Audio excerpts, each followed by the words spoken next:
এক রাজার দুই রানী, দুয়ো আর শুয়ো। রাজবাড়িতে শুয়ো রানীর বড় আদর, বড় যত্ন। শুয়ো রানী সাতমহল বাড়িতে থাকেন। 700 দাসী তাঁর সেবা করে, পা ধোয়ায়, আলতা পরায়, চুল বাঁধে। 7 মালঞ্চের 7 সাজি ফুল, সেই ফুলে শুয়ো রানী মালা গাঁথেন। 7 সিন্দুক ভরা 7 রাজার ধনমাণিকের গহনা, সেই গহনা অঙ্গে পড়েন। শুয়ো রানী রাজার প্রাণ। আর দুয়ো রানী, বড় রানী, তার বড় অনাদর, বড় অযত্ন। রাজা 20 নয়নে দেখেন। একখানি ঘর দিয়েছেন ভাঙাচোরা, এক দাসী দিয়েছেন বোবাকালা, পরতে দিয়েছেন জীর্ণ শাড়ি, শুতে দিয়েছেন ছেঁড়া কাঁথা। দুয়ো রানীর ঘরে রাজা একটি দিন আসেন, একটিবার বসেন, একটি কথা কয়ে উঠে যান। শুয়ো রানী ছোট রানী, তারই ঘরে রাজা 12 মাস থাকেন। একদিন রাজা মন্ত্রীকে ডেকে বললেন, মন্ত্রী, দেশ বিদেশ বেড়াতে যাব, তুমি জাহাজ সাজাও। রাজার আজ্ঞায় রাজমন্ত্রী জাহাজ সাজতে গেলেন। 7খানা জাহাজ সাজতে 7 মাস গেল। 6খানা জাহাজে রাজার চাকর বাকর যাবে, আর সোনার চাঁদোয়া ঢাকা সোনার জাহাজে রাজা যাবেন নিজে। মন্ত্রী এসে খবর দিলেন, মহারাজ, জাহাজ প্রস্তুত। রাজা বললেন, কাল যাব। মন্ত্রী ঘরে গেলেন। ছোট রানী শুয়ো রানী রাজ অন্তঃপুরে সোনার পালঙ্কে শুয়েছিলেন। 7 সখী সেবা করছিল। রাজা সেখানে গেলেন। সোনার পালঙ্কে মাথার শিয়রে বসে আদরে ছোট রানীকে বললেন, রানী, দেশ বিদেশ বেড়াতে যাব, তোমার জন্য কি আনব? রানী ননির হাতে হীরের চুড়ি ঘুরিয়ে ঘুরিয়ে বললেন, হীরের রং বড় সাদা, হাত যেন শুধু দেখায়, রক্তের মতো রাঙা 8 গাছ মানিকের চুড়ি পাইতে পড়ি। রাজা বললেন, আচ্ছা রানী, মানিকের দেশ থেকে মানিকের চুড়ি আনব। রানী রাঙা পা নাচিয়ে নাচিয়ে পায়ের নুপুর বাজিয়ে বাজিয়ে বললেন, এর নুপুর বড় ভালো বাজে না, আগুন বড় নিরেট সোনার 10 গাছা মল পাইতে পড়ি। রাজা বললেন, সোনার দেশ থেকে তোমার পায়ে সোনার মল আনব। রানী গলায় গজমতির হার দেখিয়ে বললেন, দেখো রাজা, এ মুখ তো বড় ছোট, শুনেছি কোন দেশে পায়রার ডিমের মতো মুক্ত আছে, তারই 1 ছড়া হার এনো। রাজা বললেন, সাগরের মাঝে মুক্তোর রাজ্য, সেখান থেকে গলার হার আনব। আর কি আনব রানী? তখন আদরিনী শুয়ো রানী সোনার অঙ্গে সোনার আঁচল টেনে বললেন, মা গো, শাড়ি নয় তো বোঝা, আকাশের মতো নীল, বাতাসের মতো ফুরফুরে, জলের মতো চিকন শাড়ি পাইতো পরে বাঁচি। রাজা বললেন, আহা আহা, তাই তো রানী, সোনার আঁচলে সোনার অঙ্গে ঝড় লেগেছে, ননির দেহে ব্যথা বেজেছে। রানী, হাসি মুখে বিদেয় দাও, আকাশের মতো নীল, বাতাসের মতো ফুরফুরে, জলের মতো চিকন শাড়ি আনি গে। ছোট রানী হাসি মুখে রাজাকে বিদায় করলেন। রাজা বিদায় হয়ে জাহাজে চড়বেন। মনে পড়ল দুঃখিনী বড় রানীকে। দুয়ো রানী, বড় রানী ভাঙা ঘরে ছেঁড়া কাঁথায় শুয়ে শুয়ে কাঁদছেন। রাজা সেখানে এলেন। ভাঙা ঘরের ভাঙা দুয়ারে দাঁড়িয়ে বললেন, বড় রানী, আমি বিদেশ যাব। ছোট রানীর জন্য হাতের বালা, গলার মালা, পায়ের মল, পরনের শাড়ি আনব। তোমার জন্য কি আনব বলে দাও, যদি কিছু স্বাদ থাকে। রানী বললেন, মহারাজ, ভালোই ভালোই তুমি ঘরে ফিরে এলেই আমার সকল স্বাদ পূর্ণ হয়। তুমি যখন আমার ছিলে, তখন আমার সোহাগও অনেক ছিল, স্বাদও অনেক ছিল। সোনার শাড়ি অঙ্গে পরে 7 মহল বাড়িতে হাজার হাজার আলো জ্বালিয়ে 700 সখীর মাঝে রানী হয়ে বসবার স্বাদও ছিল। সোনার পিঞ্জরে সুখ শাড়ির পায়ে সোনার নুপুর পরিয়ে দেবার স্বাদ ছিল। মহারাজ, অনেক স্বাদ ছিল, অনেক স্বাদ মিটেছে। এখন আর সোনার গহনায় সোনার শাড়িতে কি কাজ? মহারাজ, আমি কার সোহাগে হীরের বালা হাতে পরব, মতির মালা গলায় দেব, মানিকের সিথি মাথায় বাঁধব? মহারাজ, সেদিন কি আর আছে? তুমি সোনার গহনা দেবে, সে সোহাগ তো ফিরে দেবে না। আমার সে 700 দাসী 7 মহল বাড়ি তো ফিরে দেবে না। বনের পাখি এনে দেবে, কিন্তু মহারাজ সোনার খাঁচা তো দেবে না। ভাঙা ঘরে সোনার গহনা চোর ডাকাত লুটে নেবে। ভাঙা খাঁচায় বনের পাখি কেন ধরা দেবে? মহারাজ তুমি যাও, যাকে সোহাগ দিয়েছ তার স্বাদ মেটাও গে। ছাই সাধে আমার কাজ নেই। রাজা বললেন, না রানী, তা হবে না। লোকে শুনলে নিন্দে করবে। বলো বলো তোমার কি স্বাদ? রানী বললেন, কোন লাজে গহনার কথা মুখে আনবো? মহারাজ আমার জন্য পোড়ামুখো একটা বাঁদর এনো। রাজা বললেন, আচ্ছা রানী, বিদায় দাও। তখন বড় রানী দুয়ো রানী ছেঁড়া কাঁথায় লুটিয়ে পড়ে কাঁদতে কাঁদতে রাজাকে বিদায় দিলেন। রাজা গিয়ে জাহাজে চড়লেন। সন্ধ্যাবেলা সোনার জাহাজ সোনার পাল মেলে অগাধ সাগরের নীল জল কেটে সোনার মেঘের মতো পশ্চিম মুখে ভেসে গেল। ভাঙা ঘরে দুয়ো রানী নীল সাগরের পাড়ে চেয়ে ছেঁড়া কাঁথায় পড়ে রইলেন। আর আদরিনী সুয়োরানী 7 মহল অন্তঃপুরে 700 সখীর মাঝে গহনার কথা ভাবতে ভাবতে সোনার পিঞ্জরে সোনার পাখির গান শুনতে শুনতে সোনার পালঙ্কে ঘুমিয়ে পড়লেন। রাজাও জাহাজে চড়ে দুঃখিনী বড় রানীকে ভুলে গেলেন।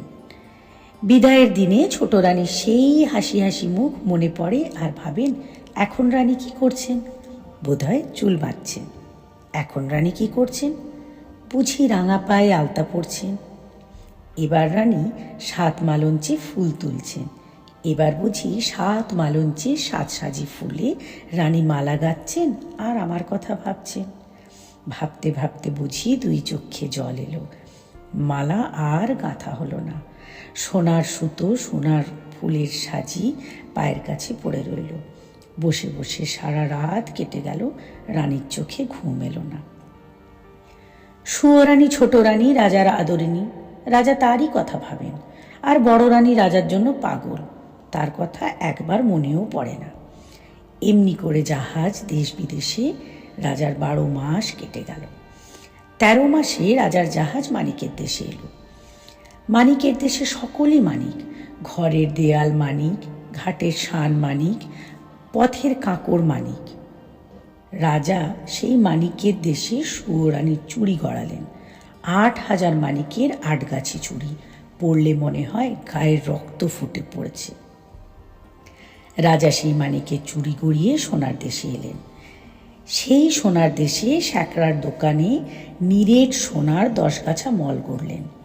মল জ্বলতে লাগলো যেন আগুনের ফিনকি, বাজতে লাগলো যেন বীণার ঝঙ্কার, মন্দিরার রিনিঝিনি। রাজা মানিকের দেশে মানিকের চুড়ি নিয়ে সোনার দেশে সোনার মল গড়িয়ে মুক্তোর রাজ্যে এলেন। সে দেশে রাজার বাগানে 2টি পায়রা, তাদের মুক্তোর পা, মানিকের ঠোঁট, পান্নার গাছে মুক্তোর ফল খেয়ে মুক্তোর ডিম পাড়ে। দেশের রানী সন্ধেবেলায় সেই মুক্তোর মালা গাঁথেন, রাতের বেলা খোঁপায় পড়েন, সকালবেলায় ফেলে দেন। দাসীরা সেই বাসি মুক্তোর হার 1 জাহাজ রূপো নিয়ে বাজারে বেচে আসে। রাজা 1 জাহাজ রূপো দিয়ে সুয়োরানীর গলায় দিতে সেই মুক্তোর 1 ছড়া হার কিনলেন। তারপর মানিকের চুড়ি নিয়ে সোনার দেশে সোনার মল গড়িয়ে মুক্তোর রাজ্যে মুক্তোর হার গাঁথিয়ে 6 মাস পরে রাজা এক দেশে এলেন। সে দেশের রাজকন্যের উপবনে নীল মানিকের গাছে নীল গুটি পোকা নীলকান্ত মণির পাতা খেয়ে জলের মতো চিকন, বাতাসের মতো ফুরফুরে, আকাশের মতো নীল রেশমের গুটি বাঁধে। রাজার মেয়ে সারা রাত ছাদে বসে আকাশের সঙ্গে রং মিলিয়ে সেই নীল রেশমের শাড়ি বোনেন। একখানি শাড়ি বুনতে 6 মাস লাগে। রাজকন্যা একটি দিন সেই আকাশের মতো নীল, বাতাসের মতো ফুরফুরে, জলের মতো চিকন শাড়ি পরে শিবের মন্দিরে মহাদেব নীলকণ্ঠের পূজা করেন। ঘরে এসে শাড়ি ছেড়ে দেন। দাসীরা যার কাছে 7000 সোনা পায় তার কাছে শাড়ি বেচে। রাজা 7000 সোনা দিয়ে আদরিনী সুয়োরানীর শখের শাড়ি কিনলেন। তারপর আর 6 মাস রাজার 7খানা জাহাজ 7 সমুদ্র 13 নদী পার হয়ে ছোট রানীর মানিকের চুড়ি, সোনার মল, মুক্তোর মালা, সাধের শাড়ি নিয়ে দেশে এলো। তখন রাজার মনে পড়ল বড় রানী বাঁদর চেয়েছেন। রাজা মন্ত্রীকে বললেন, মন্ত্রীবর, বড় ভুল হয়েছে, বড় রানীর বাঁদর আনা হয়নি, তুমি একটা বাঁদরের সন্ধানে যাও। রাজমন্ত্রী একটা বাঁদরের সন্ধানে চলে গেলেন, আর রাজা শ্বেত হস্তি চড়ে লোকারণ্য রাজপথ দিয়ে ছোট রানীর সাধের গহনা শখের শাড়ি নিয়ে অন্তঃপুরে চলে গেলেন।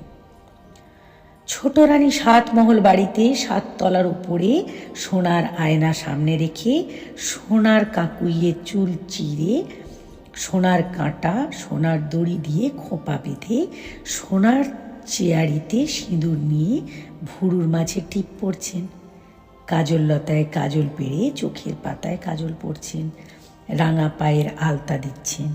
সখীরা ফুলের মালা নিয়ে, পানের বাটা নিয়ে রাজরানী ছোট রানীর সেবা করছে। রাজা সেখানে এলেন। স্ফটিকের সিংহাসনে রানীর পাশে বসে বললেন, এই নাও রানী, মানিকের দেশে মানিকের ঘাট, মানিকের বাট, সেখান থেকে হাতে চুড়ি এনেছি। সোনার দেশে সোনার ধুলো, সোনার বালি, সেখান থেকে পায়ের মল এনেছি। মুক্তোর রাজ্যে মুক্তোর পা, মানিকের ঠোঁট, 2টি পাখি মুক্তোর ডিম পাড়ে। দেশের রানী সেই মুক্তোর হাড় গাঁথেন, রাতের বেলায় খোঁপায় পড়েন, ভোরের বেলা ফেলে দেন। রানী, তোমার জন্য সেই মুক্তোর হাড় এনেছি। রানী, এক দেশে রাজার মেয়ে 1 রেশমের 7 সুতো কেটে নিশুতি রাতে ছাদে বসে 6টি মাসে 1খানি শাড়ি বোনেন, একদিন পরে পুজো করেন, ঘরে এসে ছেড়ে দেন।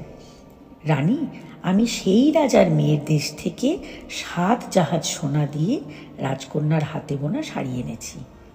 তুমি একবার চেয়ে দেখো, পৃথিবী খুঁজে গায়ের গহনা, পরনের শাড়ি আনলুম, একবার পরে দেখো। রানী তখন 2 হাতে 8 গাছা চুড়ি পরলেন। মানিকের চুড়ি রানীর হাতে ঠিলে হলো, হাতের চুড়ি কাঁধে উঠল। রানী তখন 2 পায়ে 10 গাছা মল পরলেন। রাঙা পায়ে সোনার মল আলগা হলো, 2 পা যেতে 10 গাছা মল শানের উপর খসে পড়ল। রানী মুখ ভার করে মুক্তোর হাড় গলায় পরলেন। মুক্তোর দেশের মুক্তোর হাড় রানীর গলায় খাটো হলো। হাড় পরতে গলার মাস কেটে গেল, রানী ব্যথা পেলেন। 7 পুরু করে শখের শাড়ি অঙ্গে পরলেন। নীল রেশমের নীল শাড়ি হাতে বহরে কম পড়ল। রানীর চোখে জল এলো। তখন মানিনী ছোট রানী 8000 মানিকের 8 গাছা চুড়ি খুলে ফেলে, নিরেট সোনার 10 গাছা মল পায়ে ঠেলে, মুক্তোর মালা শখের শাড়ি ধুলোয় ফেলে বললেন, ছাই গহনা, ছাই এ শাড়ি, কোন দেশের পথের কাঁকড় কুড়িয়ে এনে চুড়ি গড়ালে? মহারাজ, কোন দেশের ধুলোবালিতে এ মল গড়ালে? ছি ছি, এ কার বাসি মুক্তোর বাসি হাড়? এ কোন রাজকন্যের পরা শাড়ি? দেখলে ঘৃণা আসে, পরতে যে লজ্জা হয়। নিয়ে যাও মহারাজ, এই পরা শাড়ি পরা গহনায় আমার কাজ নেই। রানী অভিমানে গোসাঘরে খিল দিলেন। আর রাজা মলিন মুখে 7 জাহাজ সোনা দিয়ে কেনা সেই সাধের গহনা শখের শাড়ি নিয়ে রাজসভায় এলেন। রাজমন্ত্রী রাজসিংহাসনের একপাশে রাজ্যের মাঠ ঘাট দোকানপাট সন্ধান করে জাদুকরের দেশের এক বণিকের জাহাজ থেকে কানাকড়ি দিয়ে একটা বাঁদর ছানা কিনে বসে আছেন। রাজা এসে বললেন, মন্ত্রীবর, আশ্চর্য হলুম, মাপ দিয়ে ছোট রানীর গায়ের গহনা, পরনের শাড়ি আনলুম, সে শাড়ি সে গহনা রানীর গায়ে হলো না। তখন সেই বনের বানর রাজার প্রায় প্রণাম করে বললে, বড় ভাগ্যবতী পুণ্যবতী না হলে দেবকন্যের হাতে বোনা, নাগকন্যের হাতে গাঁথা মায়ারাজ্যের এ মায়া গহনা মায়া শাড়ি পরতে পায় না। মহারাজ, রাজভাণ্ডারে তুলে রাখো, যাকে বউ করবে তাকে পরতে দিও। বানরের কথায় রাজা অবাক হলেন। হাসতে হাসতে মন্ত্রীকে বললেন, মন্ত্রী, বানরটা বলে কি? ছেলেই হলো না, বউ আনবো কেমন করে? মন্ত্রী, তুমি স্যাকরার দোকানে ছোট রানীর নতুন গহনা গড়াতে দাওগে, তাঁতির তাঁতে রানীর শাড়ি বুনতে দাওগে। এ গহনা এ শাড়ি রাজভাণ্ডারে তুলে রাখো, যদি বউ ঘরে আনি তাকে পরতে দেব। রাজমন্ত্রী স্যাকরার দোকানে ছোট রানীর নতুন গহনা গড়াতে গেলেন, আর রাজা সেই বাঁদর কোলে বড় রানীর কাছে গেলেন। দুঃখিনী বড় রানী জীর্ণ আঁচলে পা মুছিয়ে ভাঙা ঘরে ছেঁড়া কাঁথায় রাজাকে বসতে দিয়ে কাঁদতে কাঁদতে বললেন, মহারাজ বসো, আমার এই ভাঙা ঘরে ছেঁড়া কাঁথায় বসো। আমার আর কি আছে তোমায় বসতে দেব? হায় মহারাজ, কতদিন পর তুমি ফিরে এলে, আমি এমনই অভাগিনী তোমার জন্য ছেঁড়া কাঁথা পেতে দিলুম। রানীর কথায় রাজার চোখে জল এলো। ভাঙা ঘরে ছেঁড়া কাঁথায় বসে বড় রানীর কোলে বাঁদর ছানা দিয়ে বললেন, মহারানী, তোমার এই ছেঁড়া কাঁথা, ভাঙা ঘর, ছোট রানীর সোনার সিংহাসন সোনার ঘরের চেয়ে লক্ষ গুণে ভালো। তোমার এ ভাঙা ঘরে আদর আছে, যত্ন আছে, দুটো মিষ্টি কথা আছে, সেখানে তো তা নেই। রানী, 7 জাহাজ সোনা দিয়ে গায়ের গহনা, পরনের শাড়ি দিয়েছি, ছোট রানী পায়ে ঠেলেছে, আর কানাকড়ি দিয়ে তোমার বাঁদর এনেছি, তুমি আদর করে কোলে নিয়েছ। রানী, আমি আর তোমায় দুঃখ দেব না, এখন বিদায় দাও, আমি আবার আসবো রানী, কিন্তু দেখো ছোট রানী যেন জানতে না পারে। তোমার কাছে এসেছি শুনলে আর রক্ষে থাকবে না, হয় তোমায় নয়তো আমায় বিষ খাওয়াবে। এমনি করে রাত কাটল। ছোট রানী সোনার পালঙ্কে ফুলের বিছানায় রাজার পাশে রাত কাটল, আর বড় রানীর জলে ঝড়ে ভাঙা ঘরে ছেঁড়া কাঁথায় রাত কাটল। সকাল হলো। রাজবাড়িতে প্রহরীখানায় প্রহর বাজল। রানী বানরের হাতে গজমতি হার দেখে বললেন, এই হার তুই কোথা পেলি? এ যে রাজার গলার গজমতি হার, যখন রানী ছিলুম রাজার জন্য গেঁথেছিলুম। তুই এ হার কোথা পেলি? বল বানর, রাজা কি এ হার ফেলে দিয়েছেন? রাজপথে কি কুড়িয়ে পেলি? বানর বললে, না মা, কুড়িয়ে পাইনি, তোর হাতে গাঁথা রাজার গলায় গজমতি হার কুড়িয়ে কি পাওয়া যায়? রানী বললে, তবে কি রাজার ঘরে চুরি করলি? বানর বললে, ছি ছি মা, চুরি কি করতে আছে? আজ রাজাকে সুখবর দিয়েছি, তাই রাজা হার দিয়ে খুশি করেছেন। রানী বললে, ওরে বাছা, তুই যে দুঃখীর সন্তান, বনের বানর, ভাঙা ঘরে দুঃখিনীর কোলে শুয়ে রাজাকে দিতে কি সুখের সন্ধান পেলি যে রাত না পোহাতে রাজবাড়িতে ছুটে গেলি? বানর বললে, মা, আমি স্বপ্নে পেয়েছি আমার যেন ভাই হয়েছে, তোর কোলে খোকা হয়েছে, সেই খোকা যেন রাজ সিংহাসনের রাজা হয়েছে, তাই ছুটে রাজাকে খবর দিল, রাজা মহাশয় মায়ের খোকা হবে। তাই তো রাজা খুশি হয়ে গলার হার খুলে দিলেন। নাকরখানায় নবদ বাজল। রাজা রানীর ঘুম ভাঙল। রাজা সোনার ভৃঙ্গারে স্ফটিক জলে মুখ ধুয়ে রাজবেশ অঙ্গে পড়ে রাজ দরবারে নেমে গেলেন। আর ছোট রানী সোনার পালঙ্কে ফুলের বিছানায় ফুলের পাখায় হাওয়া খেতে খেতে পাশ ফিরে ঘুম গেলেন। আর বড় রানী কি করলেন?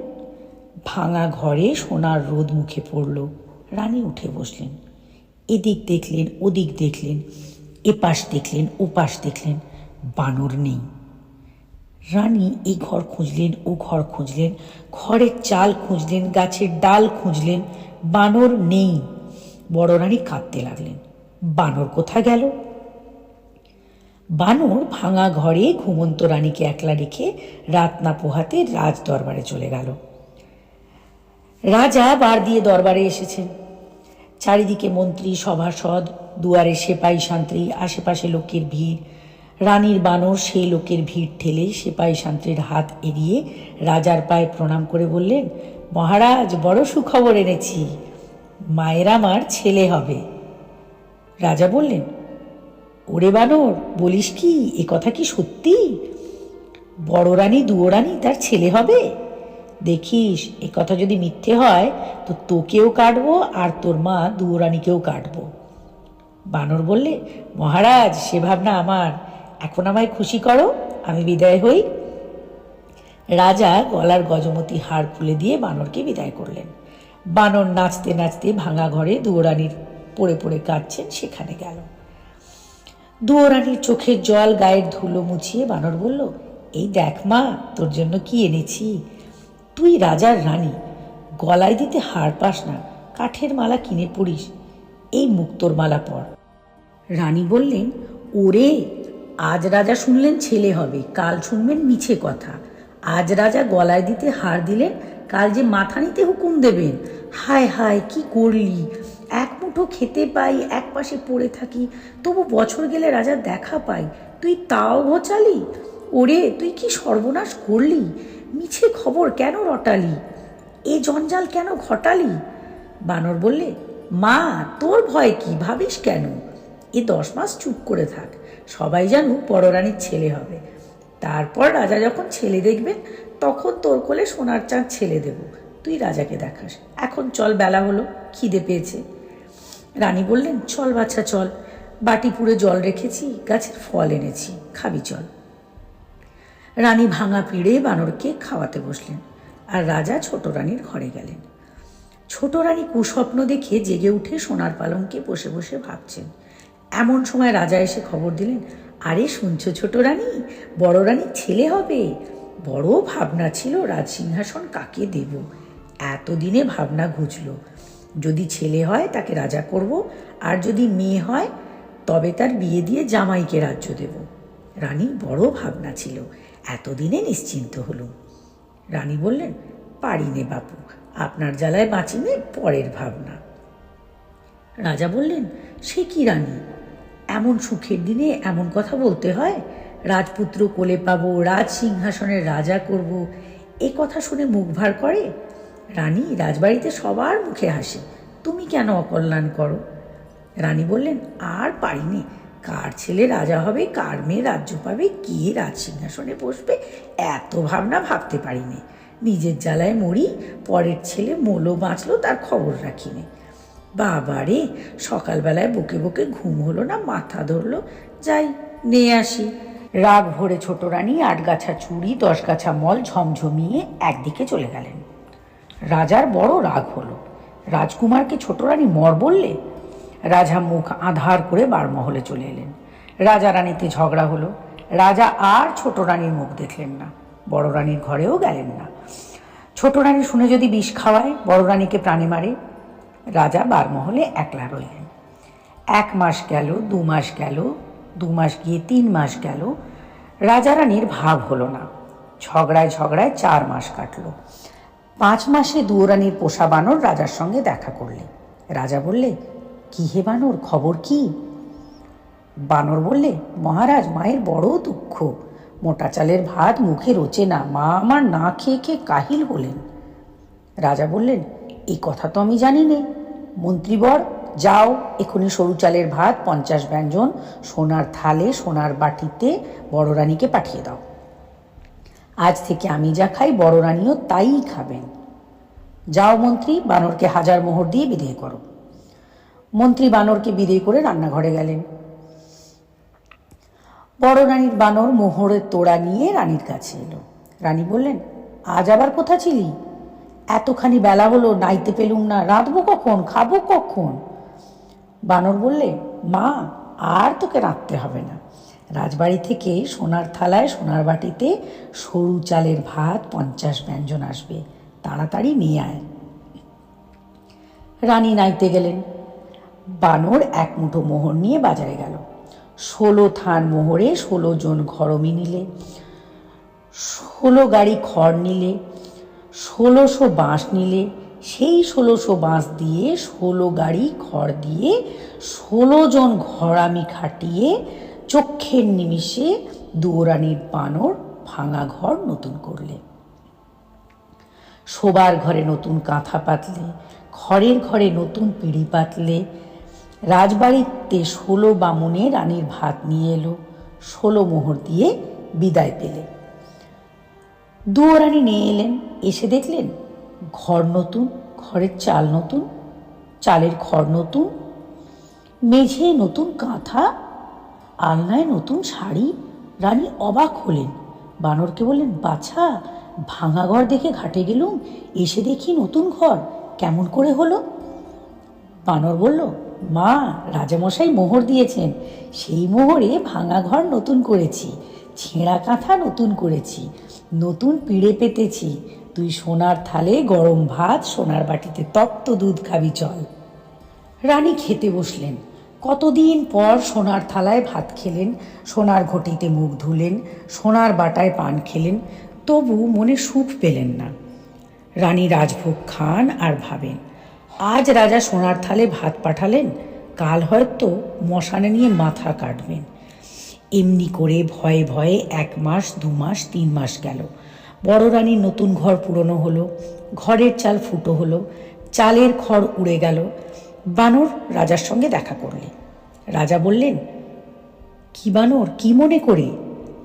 বানর বললে, মহারাজ, ভয়ে কব না নির্ভয়ে কব?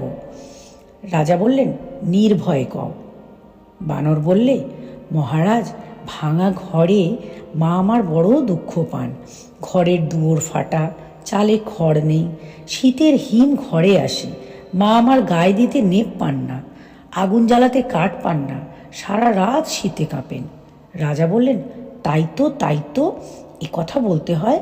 বানর, তোর মাকে রাজবাড়িতে নিয়ে আয়, আমি মহল সাজাতে বলি। বানর বললে, মহারাজ, মাকে আনতে ভয় হয়, ছোট রানী বিষ খাওয়াবেন। রাজা বললেন, সে ভয় নেই, নতুন মহলে রানীকে রাখবো, মহল ঘিরে গড় কাটবো, গড়ের দুয়ারে পাহারা বসাবো, ছোট রানী আসতেই পাবে না। সে মহলে বড় রানী থাকবেন, বড় রানীর বোবাকালা দাই থাকবে, আর বড় রানীর পোষা ছেলে তুই থাকবি। বানর বললে, মহারাজ, যাই তবে মাকে আনি। রাজা বললেন, যাও মন্ত্রী, মহল সাজাও গে। মন্ত্রী লক্ষ লক্ষ লোক লাগিয়ে একদিনে বড় রানীর নতুন মহল সাজালেন। দুয়োরানী ভাঙা ঘর ছেড়ে, ছেঁড়া কাঁথা ছেড়ে, সোনার শাড়ি পরে নতুন মহলে এলেন। সোনার পালঙ্কে বসলেন, সোনার থালে ভাত খেলেন, দিন দুঃখীকে দান দিলেন। রাজ্যে জয় জয় হলো, রাগে ছোট রানীর সর্বাঙ্গ জ্বলে উঠল। ডাকিনী ব্রাহ্মণী ছোট রানীর মনের কথা, প্রাণের বন্ধু। ছোট রানী বলে পাঠালেন, মনের কথাকে আসতে বলো, কথা আছে। রানী ডেকেছেন, ডাকিনী বুড়ি তাড়াতাড়ি চলে এলো। রানী বললেন, এসো ভাই, মনের কথা, কেমন আছো, কাছে বসো।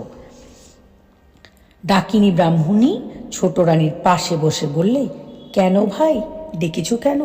মুখখানি ভার ভার, চোখের কোণে জল, হয়েছে কি? রানী বললেন, হয়েছে আমার মাথা আর মুন্ডু। সতীন আবার ঘরে ঢুকেছে, সে সোনার শাড়ি পরেছে, নতুন মহল পেয়েছে, রাজার প্রেয়সী রানী হয়েছে। ভিখারিনী দুয়োরানী এতদিনে সুয়োরানী হয়ে রাজমহল জুড়ে বসেছে। বামুন সই দেখে অঙ্গ জ্বলে গেল, আমায় বিষ দেখে মরি। সতীনের এ আদর আর প্রাণে সয় না। ব্রাহ্মণী বললে, ছি ছি সই, ও কথা কি মুখে আনে? কোন দুঃখে বিষ খাবে? দুয়োরানী আজ রানী হয়েছে, কাল ভিখারিনী হবে, তুমি যেমন সুয়োরানী তেমনই থাকবে। সুয়োরানী বললে, না ভাই, বাঁচতে আর স্বাদ নেই, আজ বাদে কাল দুয়োরানীর ছেলে হবে, সে ছেলে রাজা হবে। লোকে বলবে, আহা, দুয়োরানী রত্নগর্ভা, রাজার মা হলো। আর দেখো না, পোড়ামুখী সুয়োরানী মহারাজের সুয়োরানী হলো, তবুও রাজার কোলে দিতে ছেলে পেল না।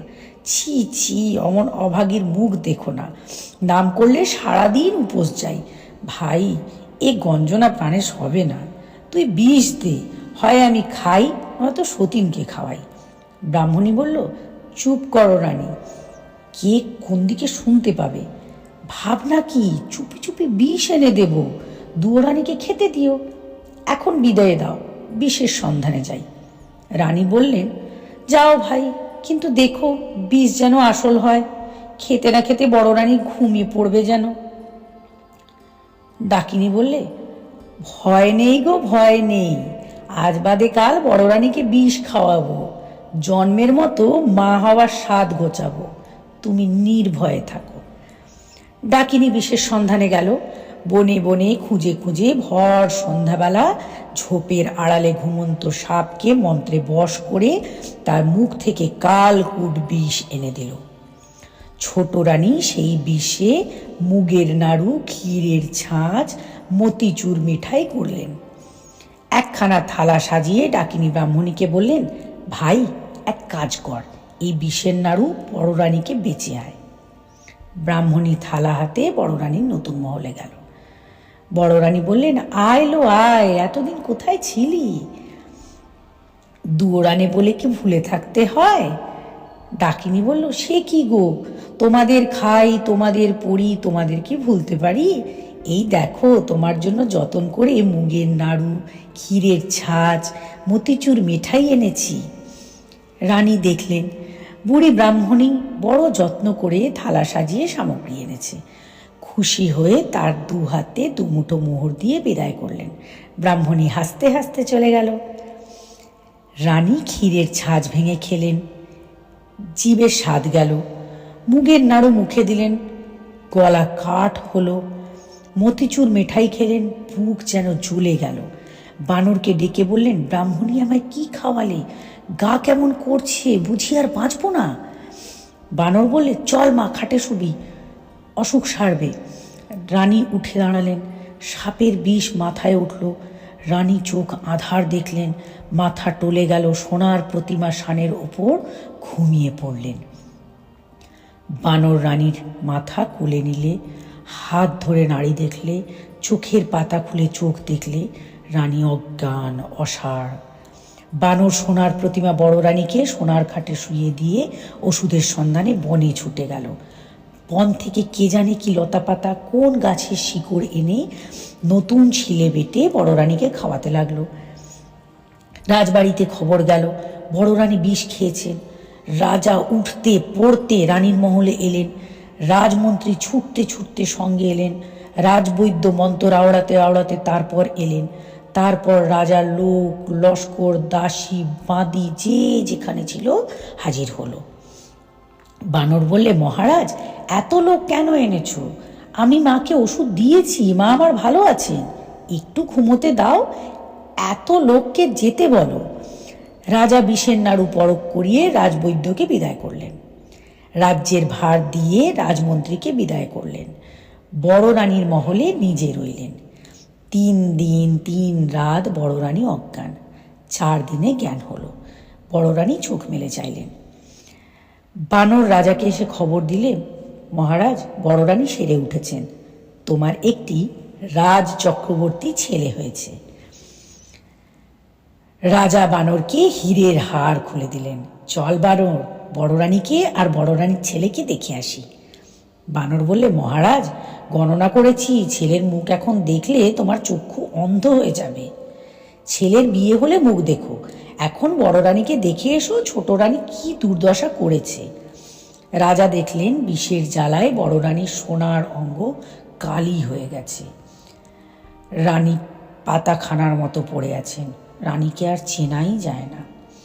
রাজা রাজবাড়িতে এসে ছোট রানীকে প্রহরীখানায় বন্ধ করলেন, আর ডাকিনী বুড়িকে মাথা মুড়িয়ে ঘোল ঢেলে উল্টো গাধায় চড়িয়ে দেশ থেকে বার করে দিলেন। তারপর হুকুম দিলেন, মন্ত্রীবর, আজ বড় শুভ দিন। এতদিন পরে রাজ চক্রবর্তী ছেলে পেয়েছি। তুমি পথে পথে আলো জ্বালাও, ঘরে ঘরে বাজি পোড়াও, দিন দুঃখীকে ডেকে রাজ ভাণ্ডার লুটিয়ে দাও, রাজ্যে যেন একটিও ভিখারি না থাকে।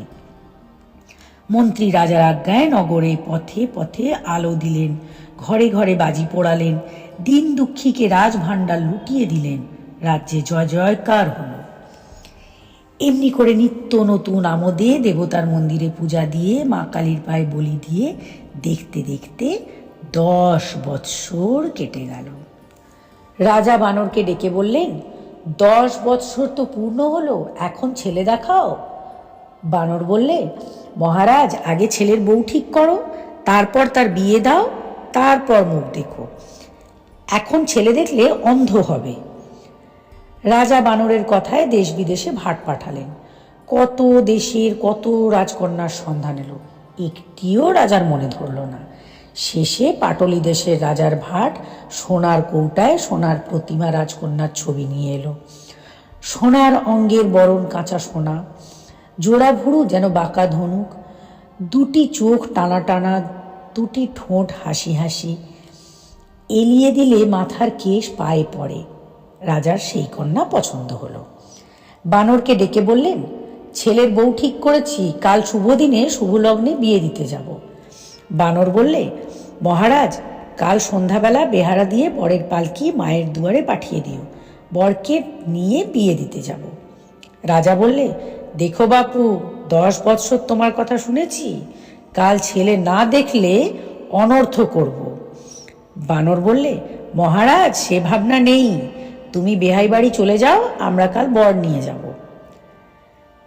রাজা পাছে রানীর ছেলেকে দেখে ফেলেন, পাছে চক্ষু অন্ধ হয়, সেই ভয়ে তাড়াতাড়ি বেহাই বাড়িতে চলে গেলেন। আর বানর নতুন মহলে বড় রানীর কাছে গেল। বড় রানীর ছেলের বিয়ে শুনে অবধি পড়ে পড়ে কাঁদছেন আর ভাবছেন, ছেলে কোথা পাবো, এবার রাজাকে কি ছলে ভোলাবো। বানর এসে বলল, মা গো মা, ওঠ, চেলি জোড়ান, মাথার টোপরান, ক্ষীরের ছেলে গড়ে দে, বর সাজিয়ে বিয়ে দিয়ে আনি। রানী বললেন, বাছারে, প্রাণে কি তোর ভয় নেই? কোন সাহসে ক্ষীরের পুতুল বর সাজিয়ে বিয়ে দিতে যাবি? রাজাকে কি ছলে ভোলাবি? বাছা, কাজ নেই, ছল করে রাজার প্রেয়সী হলুম, সেই পাপে সতীর বিষ খাওয়ালে, ভাগ্যে ভাগ্যে বেঁচে উঠেছি, আর কোন সাহসে রাজার সঙ্গে ছল করব? বাছা, ক্ষান্ত দে, কেন আর পাপের বোঝা বাড়াস? তুই রাজাকে ডেকে আন, আমি সব কথা খুলে বলি। বানর বললে, রাজাকে পাবো কোথা? 2 দিনের পথ কোণের বাড়ি, রাজা সেখানে গেছেন। তুই কথা রাখ, ক্ষীরের বর গড়ে দে। রাজা পথ চেয়েছেন কখন বর আসবে, বর না এলে বড় অপমান। মা, তুই ভাবিস নে, ক্ষীরের পুতুল বিয়ে দিতে পাঠালি, যদি ষষ্ঠী কৃপা হয় তবে ষষ্ঠীদাস শেঠের বাছা কোলে পাবি। রানী বানরের ভরসায় বুক বেঁধে মনের মতো ক্ষীরের ছেলে গড়লেন। তাকে চেলির জোর পরালেন, সোনার টোপর পরালেন, জরির জুতো পায়ে দিলেন। বানর চুপি চুপি ক্ষীরের বর পালকিতে তুলে রঙিন ঢাকা নামিয়ে দিলেন। বরের কেবল 2খানি ছোট পা, 2 পাটি জরির জুতো দেখা দিতে লাগলো। 16 জন কাহার বরের পালকি কাঁধে তুলল। বানর মাথায় পাগড়ি, কোমরে চাদর বেঁধে, নিশেন উড়িয়ে, ঢাক বাজিয়ে, আলো জ্বালিয়ে ক্ষীরের পুতুলের বিয়ে দিতে গেল। রানী আধার পুড়ে একলা বসে বিপদ ভঞ্জন বিঘ্নহরণকে ডাকতে লাগলেন।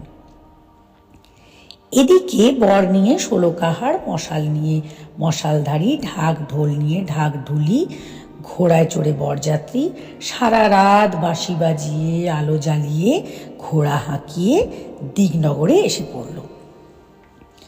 দিগনগরে দিঘির ধারে ভোর হলো। মশাল পুড়ে পুড়ে নিভে গেল।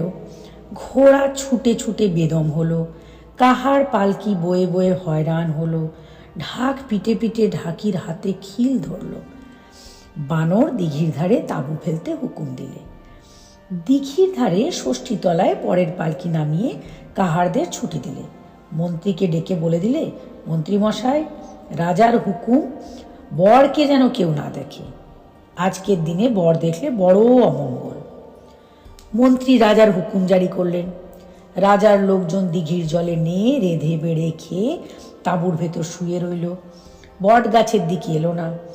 গাঁয়ের বৌঝি ষষ্ঠী ঠাকুরনের পুজো দিতে এলো। রাজার পাহাড় হাঁকিয়ে দিলে। সেদিন বটতলায় ষষ্ঠী ঠাকুরনের পুজো হলো না। ষষ্ঠী ঠাকুরন খিদের জ্বালায় অস্থির হলেন। তেষ্টায় গলা শুকিয়ে কাঠ হলো। বানর মনে মনে হাসতে লাগল। এমনি বেলা হলো অনেক। ষষ্ঠী ঠাকুরনের মুখে জল বিন্দু পড়ল না। ঠাকুরন কাঠমোর ভিতরে ছটফট করতে লাগলেন। ঠাকুরনের কালো বিড়াল মিউ মিউ করে কাঁদতে লাগলো। বানর তখন মনে মনে ফোন দিয়ে পালকির দরজা খুলে রেখে আড়ালে গেল। ষষ্ঠী ঠাকুরন ভাবলেন, আপদ গেল। কাঠ ফাটা রোদে কাঠামোর থেকে বার হয়ে নৈবেদ্যের ছোলাটা কলাটা সন্ধান করতে লাগলেন। খুঁজতে খুঁজতে দেখলেন পালকির ভেতর ক্ষীরের পুতুল। ঠাকুরন আর লোভ সামালতে পারলেন না। মনে মনে ঘুমপাড়ানি মাসিপিসিকে স্মরণ করলেন। দিগনগরে যখন দিন, ঘুমের দেশে তখন রাত।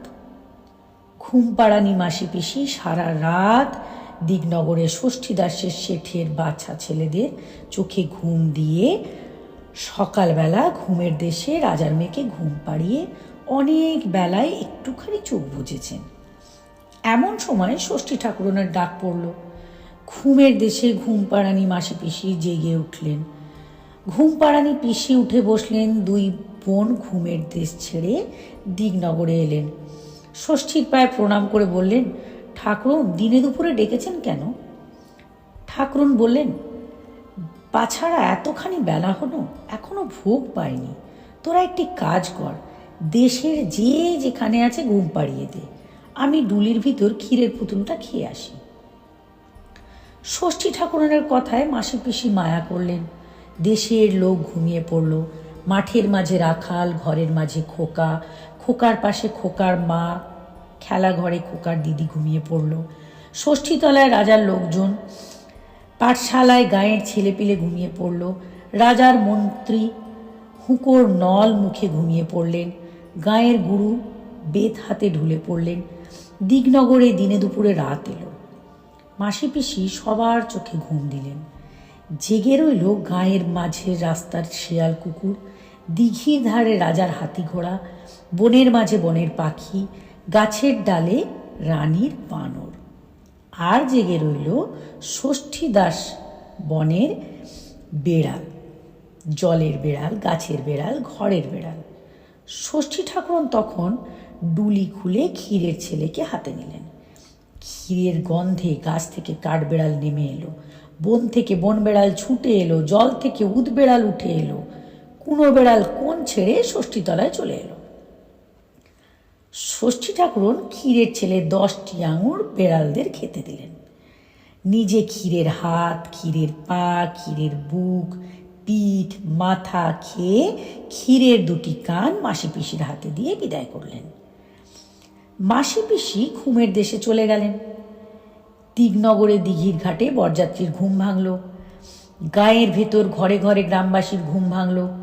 ষষ্ঠী ঠাকুরন তাড়াতাড়ি মুখ মুছে কাঠমোয় ঢুকতে যাবেন, এমন সময় বানর গাছ থেকে লাফিয়ে পড়ে বললে, ঠাকুরন পালাও কোথা, আগে ক্ষীরের ছেলে দিয়ে যাও, চুরি করে ক্ষীর খাওয়া ধরা পড়েছে, দেশ বিদেশে কলঙ্ক রটাবো।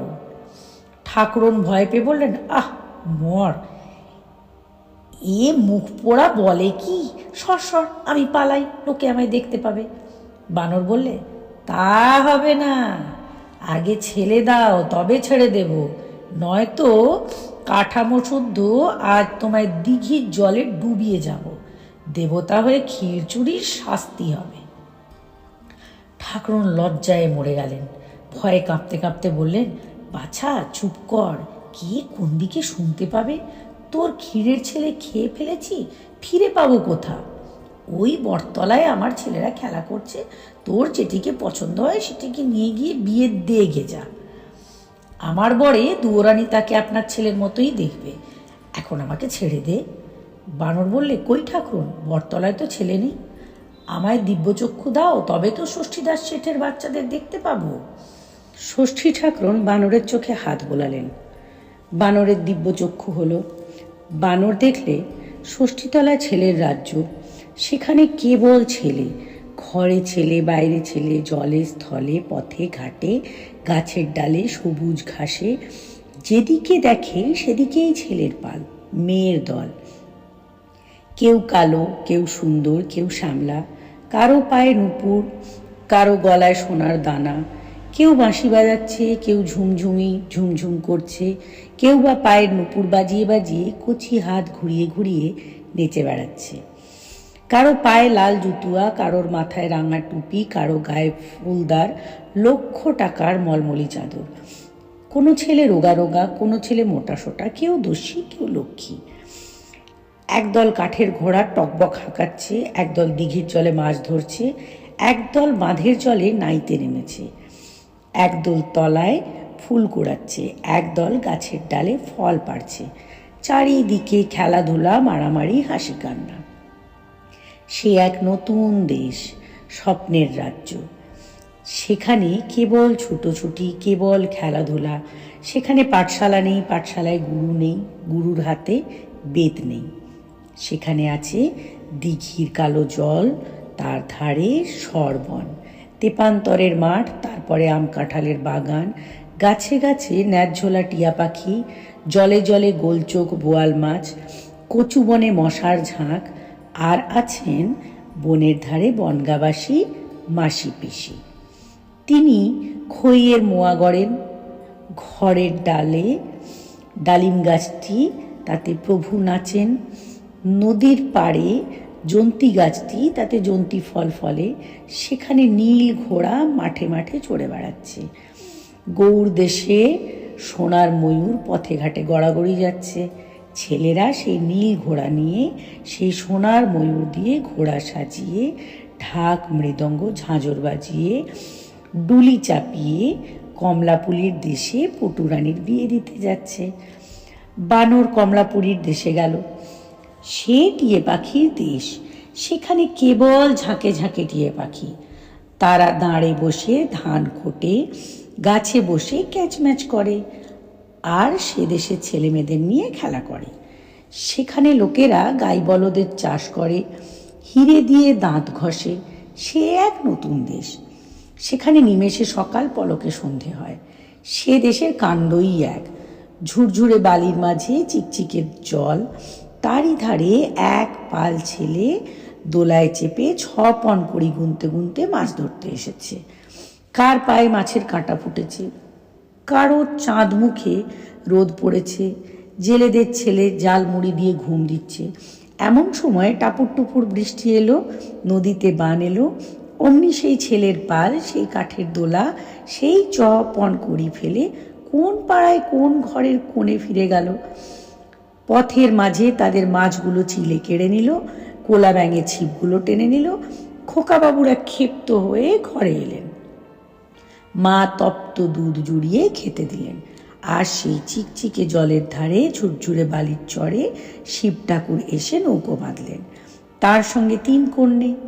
এক কন্যে রাঁধলেন বাড়লেন, এক কন্যে খেলেন, আর এক কন্যে না পেয়ে বাপের বাড়ি গেলেন। বানর তার সঙ্গে বাপের বাড়ির দেশে গেল। সেখানে জলের ঘাটে মেয়েগুলো নাইতে এসেছে। কালো কালো চুলগুলি ঝাড়তে লেগেছে। ঘাটের দুপাশে 2 রুই কাতলা ভেসে উঠল। আর একটি গুরু ঠাকুর নিলেন, আর একটি নায়ে ভরা দিয়ে টিয়ে আসছিল, সে নিলে। তাই দেখে ভোঁদর টিয়েকে এক হাতে নিয়ে আর মাছকে এক হাতে নিয়ে নাচতে আরম্ভ করলে। ঘরের দুয়ারে খোকার মা খোকাবাবুকে নাচিয়ে নাচিয়ে বললেন, ওরে ভোঁদর, ফিরে যা, খোকার নাচন দেখে যা। বানর দেখলে ছেলেটি বড় সুন্দর, যেন সোনার চাঁদ। তাড়াতাড়ি ছেলেটিকে কেড়ে নিলেন। অমনি ষষ্ঠীতলার সেই স্বপ্নর দেশ কোথায় মিলিয়ে গেল। ন্যায্যলা টিয়া পাখি আকাশ সবুজ করে কোন দেশে উড়ে গেল। শিব ঠাকুরের নৌকো কোন দেশে ভেসে গেল। ঘাটের মেয়েরা ডুরে শাড়ি ঘুরিয়ে পড়ে চলে গেল। ষষ্ঠীর দেশে কুনো বেড়াল কোমর বেঁধে শাশুড়ি ভোলাতে উড়কি ধানের মুড়কি নিয়ে, 4 মিনসে কাহার নিয়ে, 4 মাগিদাসী সঙ্গে আম কাঁঠালের বাগান দিয়ে পটুরানীকে শ্বশুরবাড়ি নিয়ে যেতে যেতে আমতলার অন্ধকারে মিশে গেল। তেঁতুল গাছে ভোঁদরগুলো নাচতে নাচতে পাতার সঙ্গে হারিয়ে গেল। দেশটা যেন মাটির নিচে ডুবে গেল।